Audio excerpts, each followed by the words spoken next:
If you've ever taken a DNA test, or even just wondered why so many people in Britain have a bit of Irish in the family, you're about to see something that surprises a lot of people. Because Irish migration didn't just change accents, neighborhoods, and surnames. It left a genetic footprint. Not in the dramatic movie sense where your DNA magically transforms overnight, but in a quieter, measurable way. As Irish families moved into Britain, married, and had children over generations, the ancestry mix inside the population shifted. And today, genetic researchers can actually see that pattern in the data, sometimes down to regions that look like a map. So here's the question we're answering in this video, in plain English. Did Irish migration change your DNA too? And what does genetic research really show? Without hype, without stereotypes, and without the common DNA test misunderstandings that confuse people? By the end, you'll know what scientists can confidently detect, what they can't, and how to tell whether Irish migration is likely part of your own genetic story. Now, before we go any further, we need to clear up one big misconception. When people hear migration changed your DNA, some imagine their DNA itself physically changing, like it mutated because Irish people arrived somewhere. That's not what this means. Your DNA is inherited. You get it from your parents, who got it from their parents, and so on. The change is not that your DNA mutated because of history. The change is that your ancestry, your family tree, may include people from Ireland because of migration and intermarriage. Over time, that creates a measurable Irish genetic contribution inside British populations. So a better way to phrase it is this. Irish migration didn't change human DNA in Britain. It changed who was having children with whom, and that changed the ancestry patterns we can see today. Okay. Now let's talk about how genetic research can even detect something like that, because this is where it gets really interesting. A lot of people think DNA is like a simple label machine. You spit in a tube, and it tells you, 40% this, 30% that, 10% something else. But real genetic research doesn't work like a fortune cookie. Researchers don't just look for Irish DNA like it's a single unique ingredient. Instead, they look for patterns. They look at how people share stretches of DNA, long blocks that are inherited together, across many individuals. Those shared blocks can reveal relationships between populations, how recently groups mixed, and whether people from one region contributed ancestry to another. One of the most famous examples of this kind of work is a major genetic study published in Nature in 2015 that mapped fine-scale genetic structure across Britain.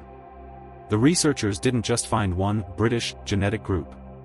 They found multiple clusters that aligned surprisingly well with geography, almost like the genetics of the UK had borders you could trace with a pencil. What does that mean in normal language? It means if your grandparents and great-grandparents stayed in one area for a long time, the DNA patterns in that area can become slightly different from neighboring areas, especially historically, when travel was slower and people tended to marry nearby. And when a lot of people from somewhere else move in, and they have families with local people, those DNA patterns begin to blend. So the genetics become a record of movement. Not perfect. Not exact. But detectable. And that idea, DNA as a record of movement, is the key to everything in this video. Now, to understand Irish migration into Britain, you don't need to memorize every historical date. You just need one simple concept: scale. Irish migration happened in waves, and the largest waves were big enough to leave population-level footprints, especially in places where Irish communities became large and long-lasting. Think of it like pouring a stream into a lake. If you pour a tiny cup of water into a huge lake, you probably won't detect it. But if you pour a river into the lake, over time, the lake's composition changes. That's what large-scale migration can do. And geneticists can detect those rivers and corridors of ancestry, especially when the migration is repeated across generations. Now, here's the second misconception we need to clear up. When people see Irish on a DNA test, they often assume it means their ancestors must be from Ireland in a clear, direct way. Sometimes that's true. But sometimes it's more complicated. Because Britain and Ireland are close neighbors with thousands of years of shared history, trade, movement, and mixing. And on top of that, the labels in consumer DNA tests are not the same thing as what a researcher means by population structure. A DNA company might label something Ireland based on its reference database and algorithm. A genetic researcher might describe something as shared haplotypes consistent with ancestry contributions between regions, and they will be careful about time depth. So when we say, what genetic research shows, we're talking about something more robust than a single percentage number. We're talking about studies that use large datasets, careful sampling, and methods designed to detect subtle structure and migration signals.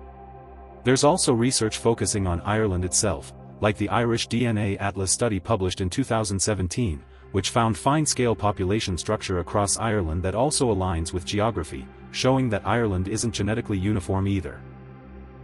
And Scotland has its own fine-scale mapping work too, including research published in PNAS in 2019 looking at Scotland and the Isles. Put all that together, and you get a clearer picture. The British Isles aren't one smooth genetic soup. They're a patchwork of communities shaped by geography and history. And migration, like Irish migration into Britain, can stitch those patches together in patterns you can still detect. So, how do geneticists detect migration signals? Let's make it visual. Imagine your DNA as a long book. You inherit chapters from your parents. Those chapters came from their parents. And some chapters are passed down in big chunks. Geneticists look at those chunks. When you share a big chunk with someone else, it often means you share a relatively recent ancestor. When you share smaller chunks, it can be older shared ancestry.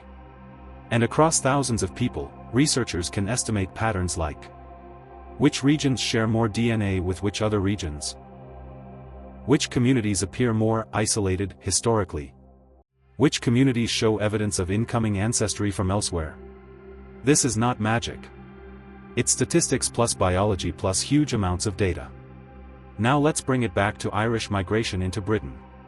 When Irish people moved to Britain in significant numbers, they didn't just arrive and disappear. They built communities, worked, married, and had children. Over generations, those family lines spread. So the genetic signal doesn't stay locked in one place forever. It diffuses. It can be strongest in the regions and cities that had large Irish settlement. Then, as people move within Britain, it spreads further, like ripples. And yes, if your ancestors were in those ripples, that Irish ancestry can be part of your DNA today. So the real question becomes, where would Irish migration be most likely to show up genetically? There are a few clues, even without naming specific families. First, proximity and historical movement routes matter. If there were stable migration corridors, places where movement was common and repeated, you'd expect stronger signals. Second, industrial-era urbanization matters. When cities grow rapidly due to work and industry, they pull people from many places. That includes migration from Ireland into Britain, and also internal movement within Britain. Third, community persistence matters. If Irish communities were large and long-lasting in particular areas, the ancestry contribution can be more measurable. Now, we need to be careful here. Genetics can show patterns, but it can't tell you a simple story like, your great-great-grandfather was named Patrick and arrived on a specific Tuesday. What genetics can do is help you identify whether your ancestry looks statistically consistent with Irish contributions in the family tree, and roughly how recent that contribution might be.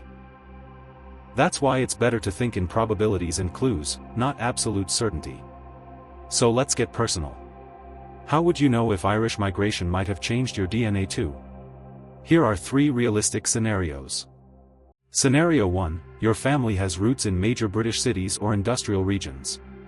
If you have grandparents or great-grandparents from major urban centers, especially in regions that attracted a lot of workers, your odds of mixed ancestry are higher, simply because cities are mixing machines. In that case, Irish ancestry can show up as part of a broader pattern of movement and intermarriage. Scenario 2, your family is from regions close to Ireland or with historic connections. Geography matters. Historically, crossings and connections between Ireland and parts of Britain, especially through Scotland and the Northwest, have existed for a very long time. Research on population structure often highlights how regional communities share ancestry in patterns consistent with geography and historical movement. If your family roots trace to areas with strong historical connections, you might see higher shared ancestry signals. Scenario 3, you took a DNA test and saw Irish pop up, but you don't know why. This is the most common situation. A DNA test says you're, say, 8% Irish, or 17% Irish, or even 2% Irish. And you think, but nobody in my family is Irish. Where did this come from? Here's what genetic research, and frankly, good common sense, says you should do next. Don't panic. Don't overclaim. Don't build a whole identity overnight. Instead, treat it like a clue. Ask, do multiple relatives show a similar Irish estimate? If your sibling, your parent, and your aunt all show a similar Irish signal, it's more likely to represent a real ancestry contribution. Ask, do you have DNA matches? Genetic relatives, who have known Irish ancestry. Because matches are often more informative than percentages. Ask, is the Irish estimate stable across updates? DNA companies update their reference panels and models. That can shift your numbers. A small percentage may move around or even disappear depending on the method. That doesn't automatically mean it was fake. It means the boundary between closely related populations is hard to draw, especially in the British Isles. And this brings us to the biggest truth that many DNA test commercials don't emphasize enough. Britain and Ireland have overlapping genetic history. The labels can be fuzzy. So when genetic research talks about Irish migration signals, it's not claiming there's a single, unique Irish gene that nobody else has. It's detecting fine-scale differences and shared ancestry patterns across communities. Now, let's talk about what genetic research does not show, because this protects you from misinformation and keeps your video credible. Genetic research does not prove simple national stories. It doesn't prove that everyone in one country is genetically identical. It doesn't prove that Irish equals one look, one personality, one culture, or one destiny. It does not prove purity. In fact, modern genetics constantly shows the opposite.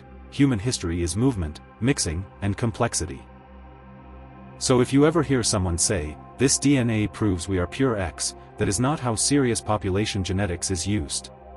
What it can show is structure, mixing, and historical connections. Now, here's where we add the curiosity part, because this is the moment many viewers lean in. If Irish migration left a genetic footprint in Britain, then it's possible that millions of people in Britain, and around the world with British ancestry, carry Irish ancestry without realizing it. Not because it's hidden like a secret vault, but because family stories get lost. Records disappear. Names change. People move. Marriages happen. And within 3 to 5 generations, you can have ancestors you've never heard of. Let's do a quick thought experiment. You have 2 parents, 4 grandparents, 8 great-grandparents, 16 great-great-grandparents, 32 in the next generation back. The number grows fast. It only takes one ancestor in one of those branches. One Irish great-great-grandparent, or one Irish great-great-great-grandparent, for traces to show up today, depending on inheritance. And here's the twist, you might have Irish ancestors and inherit less Irish DNA than you expect, or you might inherit more. Because inheritance is not evenly divided across time. You don't get exactly a neat slice from every ancestor. DNA gets shuffled each generation. That's why some cousins show 12% Irish and others show 2%, even if their family trees overlap. So the honest answer to, did Irish migration change your DNA too, is, it might have, depending on your family lines and where they lived. But we can be more helpful than maybe. We can give viewers a practical way to investigate responsibly.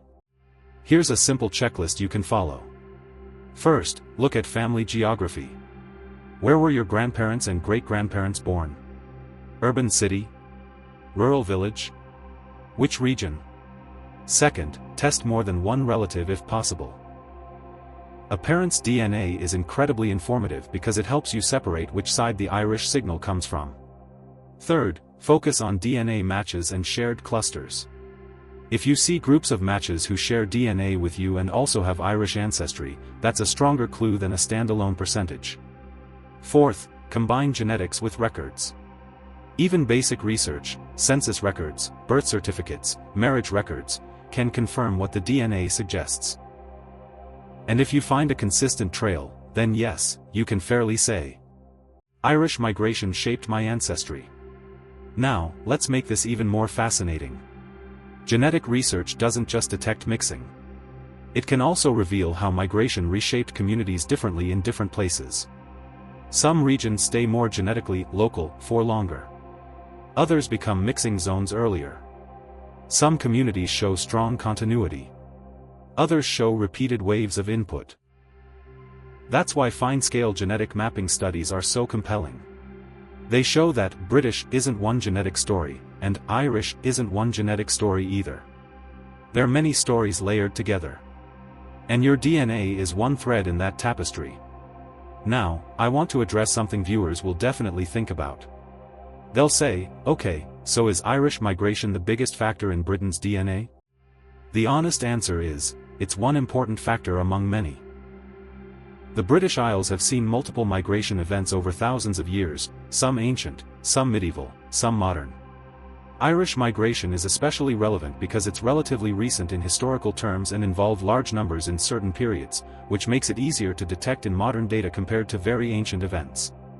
But it's not the only story. That's why this video isn't Ireland versus Britain. It's about connection. It's about how human movement leaves traces. And the reason this topic is so powerful is because it turns history into something personal. Your family history is not just names on a tree. It's written in shared DNA segments, in the way populations overlap, in the matches you see online, and in the surprising connections that appear when you look closely. So let's pull it all together. Here's the takeaway you can say clearly. Genetic research shows that the British Isles have fine-scale genetic structure that aligns with geography, and that migration, like Irish migration, can blend those patterns over time in measurable ways. That doesn't mean your DNA changed like a chemical reaction. It means your ancestry may include Irish contributions because of migration and intermarriage across generations. And for many people, the evidence is right there. Either in their DNA results, in their matches, or in their family records. Now, one last myth before we end. Some people assume that if they have Irish ancestry, they should automatically see a huge Irish percentage. Not necessarily. You can have an Irish ancestor and inherit little to no detectable Irish signal from that specific person, especially if it's far back. Or you can have several Irish ancestors and inherit a larger signal. That's why the smart approach is to treat DNA as a tool. One tool, alongside documents and family stories. And if you do that, this topic becomes less about arguing over labels and more about discovering real connections. Alright, here's the fun part. I want you to check one thing after this video. If you've taken a DNA test, look at your matches. Look for clusters. Look for repeated surnames. Look for shared regions. And if you haven't taken a test, ask your family a simple question. Where were our grandparents born? Sometimes that one question reveals more than you expect. Because history moves through families quietly. And Irish migration is one of those movements that shaped Britain, and might have shaped you too. If you want a follow-up, tell me in the comments what your DNA results showed, especially if you got an Irish percentage you didn't expect. And if you want the next video, I can break down the biggest Irish DNA hotspots in Britain from a research perspective. Where genetic community patterns often show the strongest signals and why. If you enjoyed this, hit like, subscribe, and turn on notifications, because in the next episode, we're going even deeper into the hidden genetic map of the British Isles, and what it reveals about who we really are.